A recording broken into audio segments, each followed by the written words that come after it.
The special advisor to the Lagos State Governor on housing, Toke Benson Aweyinka, has emphasized the government's commitment on housing deficit to real estate practitioners, bridging the gap between real estate practitioners and their potential clients, speaking on opportunities in the real estate and the employment capacity, of course, the value chain, were also emphasized at the event.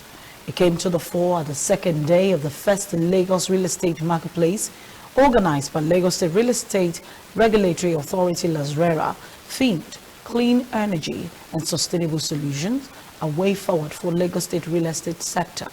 According to her, the real estate sector contributes a lot to the gross domestic product of Lagos, Nigeria, and Africa. Benson Aweyinka, however, implored stakeholders in the industry to continually collaborate with the government in making Lagos real estate sector a 21st century viable economy.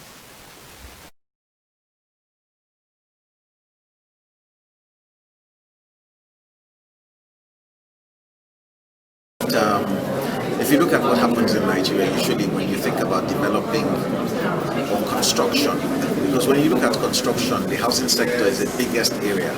There is construction going on everywhere, and there are lots of players in the construction sector. When you look at skilled labor, you start to think about bringing skills in from neighboring parts of the country. We're changing that story. We're trying to make sure that we set up a training program in Lagos State that ensures we're certifying people. Everything in real estate has a complementary aspect. So we have complementary infrastructure in real estate.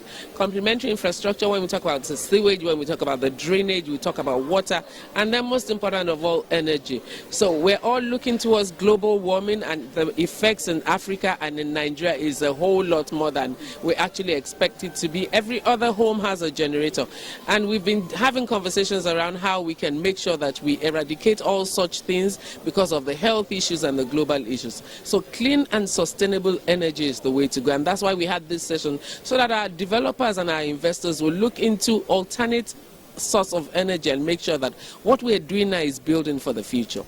Well, it's quite important because they would be the ultimate beneficiaries. The people would benefit on the long run, especially if they can live cleaner, healthier lives.